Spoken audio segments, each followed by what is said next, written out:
Olá, tudo bem? Sejam muito bem-vindos ao nosso seminário sobre segurança alimentar. Nossa equipe é formada por Gabriela Souza, Gustavo Antônio, Gustavo Dias, Isabela Camille, João Eduardo, José Maria, Lucas Fagundes, Rafael Marcos, Sara Kimberly e Vitória Elisa. Este trabalho foi desenvolvido para a avaliação da disciplina Laboratório de Microbiologia, ministrada pela professora Maria Clara. Boa tarde, aqui é a Vitória Elisa. Hoje vamos falar sobre a segurança alimentar, mas antes eu gostaria de me desculpar, porque eu tô quase sem voz. Enfim, a segurança alimentar. Segurança alimentar é a garantia de todas as dimensões que inibem a ocorrência da fome, disponibilidade e acesso permanente de alimentos pelo consumo, sob o ponto de vista nutricional e sustentabilidade em processos produtivos. Uma das formas de se determinar a qualidade do alimento é pelo controle de qualidade analítica. Essa técnica enfoca a abordagem na inspeção durante a produção do alimento até a execução de testes físico-químicos, químicos e microbiológicos no produto final. Esse método pode ser usado tanto por órgãos governamentais como pelo pessoal da indústria, com o objetivo de verificar se o produto está ou não de acordo com as leis e regulamento do país e com as necessidades comerciais da indústria. O controle da qualidade do produto final não oferece a garantia de qualidade requerida. Isso ocorre devido, entre outras razões, à dificuldade de analisar amostras em quantidade suficiente para obtenção de informações sobre o lote do produto e ao prolongado período de tempo para obter essas informações. A Escherichia coli ou E. coli é uma bactéria que habita naturalmente o intestino dos seres humanos e animais sem que haja nenhum sinal de doença. Porém, há alguns tipos de E. coli que serão especificados posteriormente que são nocivos às pessoas e podem trazer doenças aos seres humanos. A transmissão dessa doença é feita principalmente através do consumo de alimentos infectados. Além desse consumo de alimentos infectados, pode ser também através do contato com a água ou contato com fezes de seres humanos infectados, como isso acontece em escolas ou creches, principalmente, causando várias doenças como gastroenterite, infecção urinária, apendicite ou até mesmo meningite. O seu tratamento é feito a partir de uma bateria de exames, principalmente exame de fezes, e antibióticos. Dando continuidade à apresentação do seminário, irei falar sobre microbiota e microbiota de alimentos. Nós podemos definir microbiota como um conjunto de micro-organismos que vivem em ambientes naturais do homem, como a água, o ar, o solo, a poeira, que vivem no próprio homem, como boca, intestino, pele, e que vivem em todos os seres vivos. Englobam as bactérias, os fungos, protozoários e vírus, e alguns exemplos de microbiota são microbiota do solo, microbiota intestinal, microbiota bucal e microbiota de alimentos. A microbiota de um alimento é constituída por micro-organismos associados à matéria-prima e por contaminantes. Esses contaminantes podem ter sido adquiridos pelos manipuladores de alimentos durante os processos de manuseio e processamento e que sobreviveram aos estágios de produção aplicados durante o preparo do alimento e acondicionamento. Grande parte dos alimentos está sujeita a várias fontes potenciais de micro-organismos, porém podem-se controlar os níveis de contaminação e manter a microbiota de um número aceitável pela legislação vigente, através de manuseio adequado, conhecimento e emprego de fatores que influenciam o crescimento de micro-organismos em alimentos, dentre outras ações. Assim, se obtém uma maior validade do produto e há menos chance de ocorrer uma infecção ou intoxicação após o consumo. Um alimento pode se tornar alterado com perdas das características organolépticas próprias e de seu valor comercial, e até ocasionar no consumidor infecções e intoxicação alimentares, dependendo do seu nível de contaminação microbiana e de suas características. Feito este desenvolvimento pela colega Gabriela acerca do que se trata da microbiota e sobre a microbiota de alimentos, agora irei complementar sua fala abordando sobre a influência da alimentação na microbiota intestinal. O trato gastrointestinal humano apresenta diferentes composições de espécies bacterianas, sendo predominantemente composto por bactérias gram-positivas e gram-negativas, que recebem o nome de Firmicutes e Bacteroidetes, respectivamente. Estas são definidas geneticamente e ou por características individuais e ambientais. Ou seja, a microbiota de cada indivíduo vai variar de acordo com suas experiências de vida, com a sua localização geográfica, com as bactérias herdadas no momento do seu nascimento, com o estresse vivenciado por aquele indivíduo, medicamentos que ele toma, tudo isso vai interferir. A dieta influencia a atividade metabólica e a composição da microbiota intestinal, tendo um efeito sobre as respostas imune e inflamatórias, com consequências para a saúde. Dietas que não dão atenção à composição e ao trato com o alimento podem gerar a modificação e ou o desgaste do muco microbiótico, causando um processo inflamatório e aumentando a susceptibilidade a patógenos. Ou seja, aquelas pessoas que focam na alimentação exagerada de alimentos ultraprocessados, não se preocupam em comer fibras, não dão atenção à procedência do alimento que estão ingerindo, elas estão muito mais expostas ao risco de contaminação, de infecção por patógenos.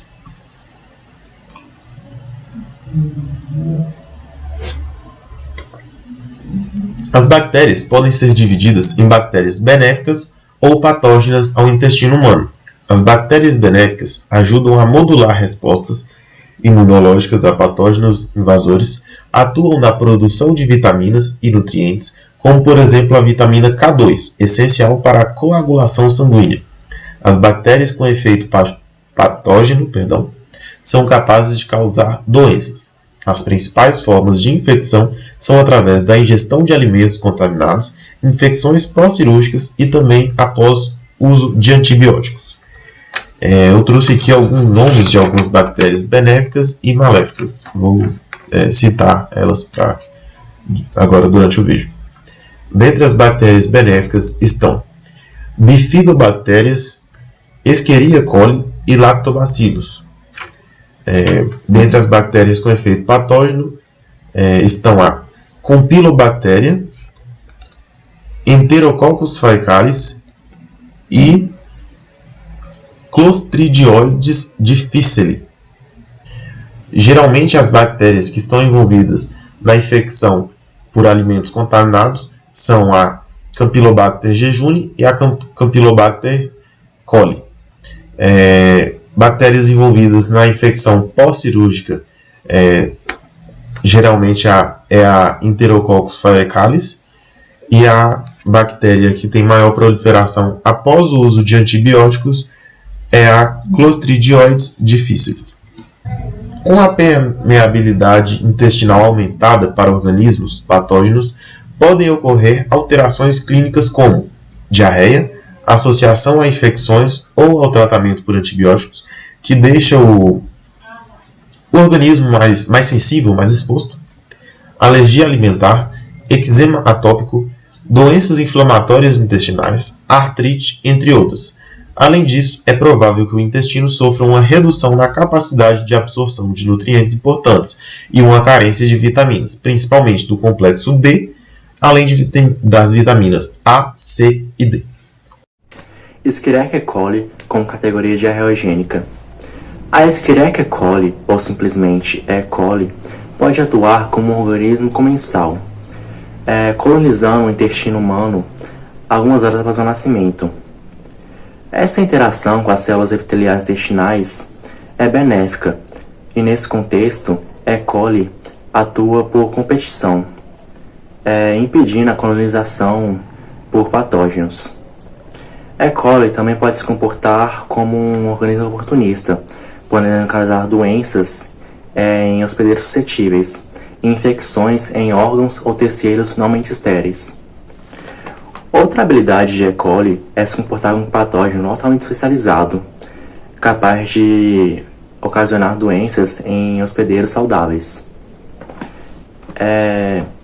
As infecções causadas por E. coli podem se limitar à colonização em superfícies mucosas ou também podem se disseminar pelo organismo.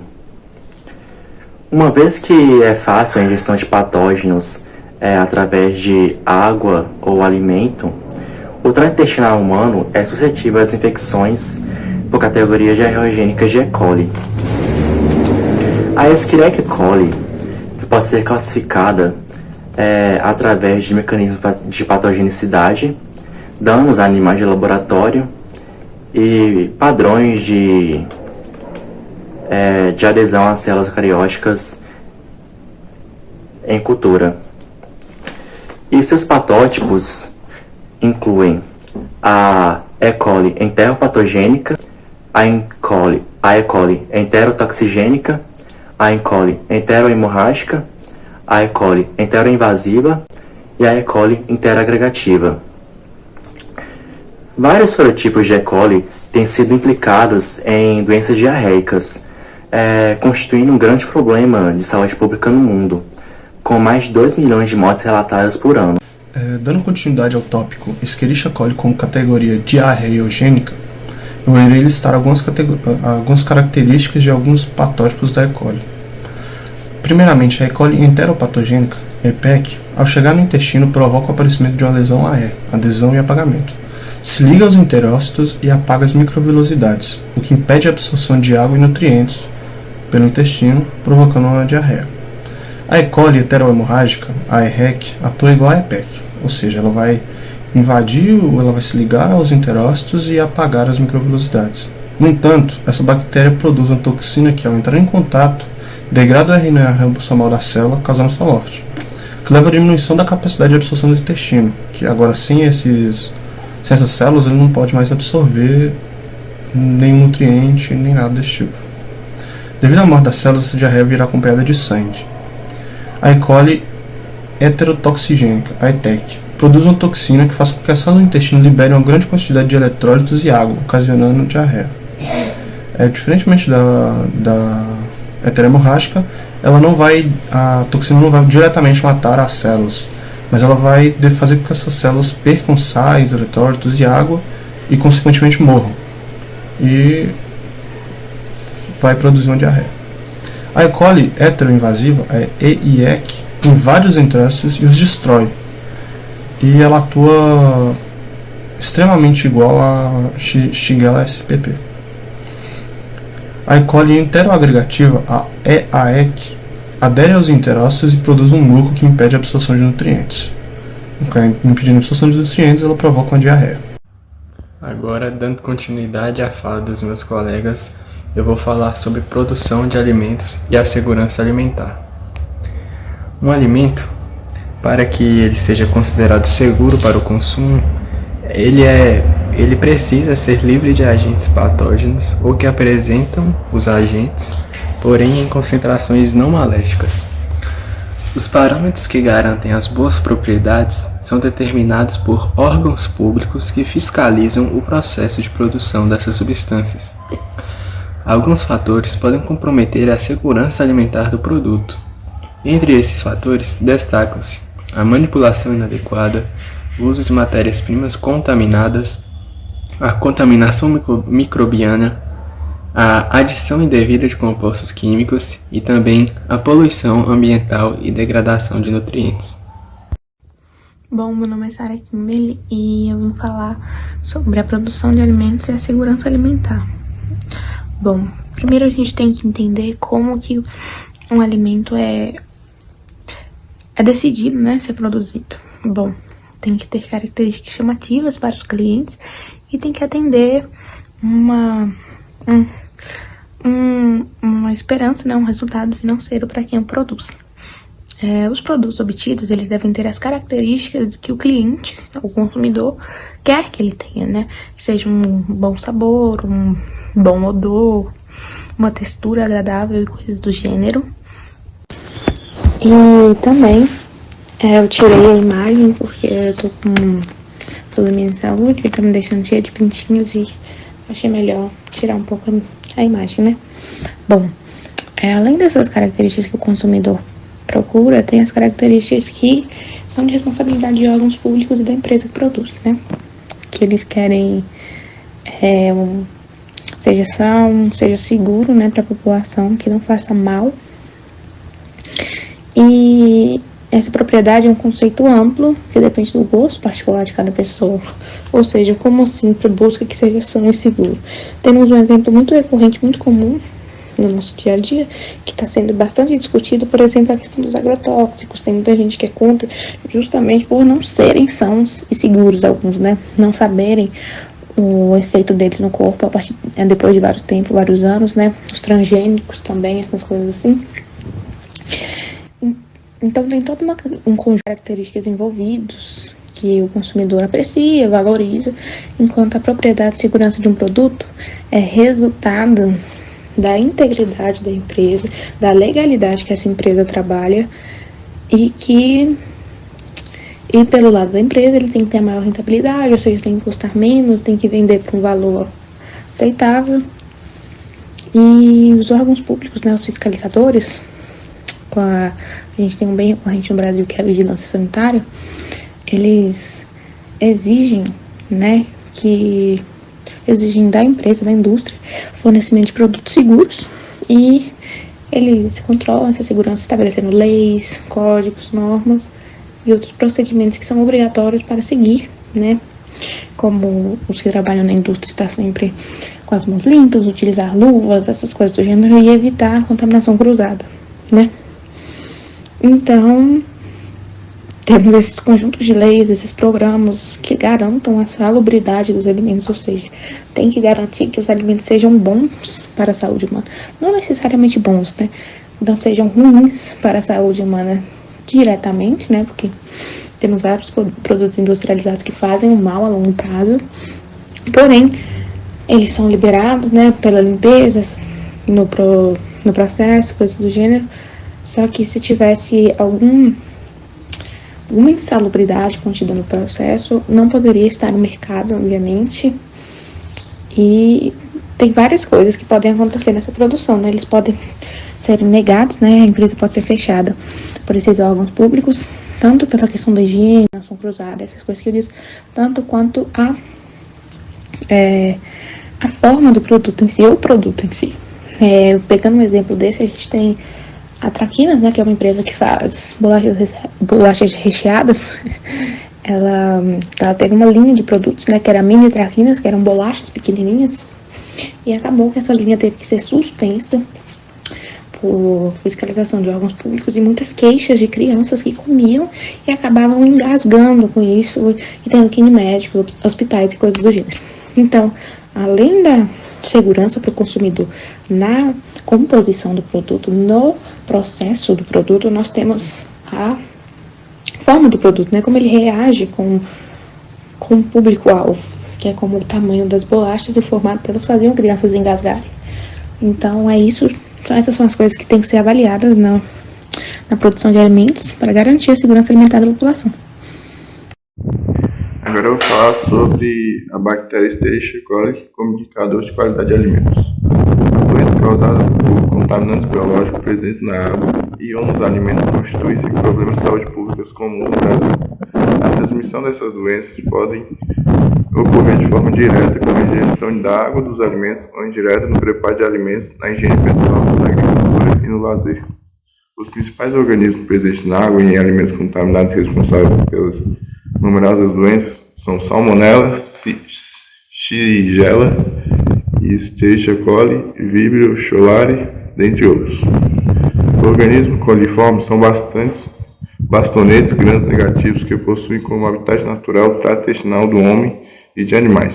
Pertence à família Enterobacteriaceae, incluindo muitos gêneros, tendo como principais a Escherichia, Salmonella, Shigella, Enterobacter, Cresbicella, Serratia, Proteus, Providencia, Citrobacter. Podem ser divididos em coliformes totais e fecais, dependendo do habitat do micro-organismo. Escherichia coli é um micro-organismo de escolha como indicador de contaminação fecal, uma vez que é de fácil isolamento nos meios de cultura convencional e mais resistente por um período maior de tempo. Os micro-organismos indicadores são comumente utilizados para avaliar as condições higiênicas de alimentos. Sua presença evidencia a relação com o histórico da amostra. As contagens coliformes são muito utilizadas nas análises de alimentos tratados termicamente. Nesse contexto, a presença de bactérias gram-negativas, por exemplo, é um indicativo de tratamento inadequado ou de provável contaminação posterior. Bom, meu nome é Lucas e a minha parte é sobre a Escherichia coli como indicador de qualidade dos alimentos. Eu vou falar especificamente sobre os indicadores. E bem, os indicadores eles são frequentemente utilizados para verificar a qualidade dos alimentos, principalmente a higiene deles. A contagem de coliformes são muito utilizadas nas análises de alimentos tratados termicamente, onde a presença de bactérias gram-negativas indica a ineficácia desse tratamento. Essa amostra ela pode ter sido maltratada ou ela pode ser contaminada depois do processo, onde ela foi higienizada, portanto não seria mais própria para consumo. Bem, algumas características que o indicador deve possuir, ele tem que ser de fácil e rápida detecção na amostra, para facilitar no momento de análise. Ele deve ser facilmente diferenciado dos outros membros da microbiota presente, para não ocorrer nenhuma confusão, para que nenhuma quantidade assim inaceitável, que existe uma pequena quantidade permitida, que nenhuma quantidade inaceitável de alguma amostra, de algum tipo de agente seja detectado.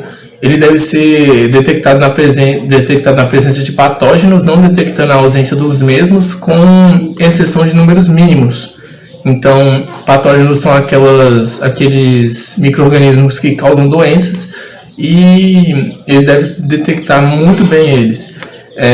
Ele deve possuir características e taxas de crescimento equivalentes às dos patógenos, para que ele tenha uma melhor detecção dos mesmos.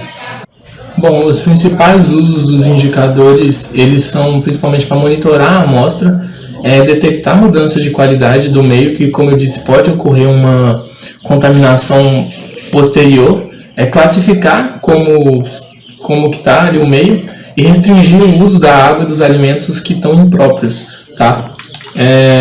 As bactérias coliformes, elas são formadas pelos gêneros Escherichia, Citobacter, Enterobacter e Klebsiella. Ele constitui o indicador de contaminação fecal mais frequentemente usado, sendo empregado há mais de 100 anos como parâmetro bacteriano. As bactérias coliformes também, laboratorialmente, o grupo é dividido entre coliformes totais e fecais ou termotolerantes.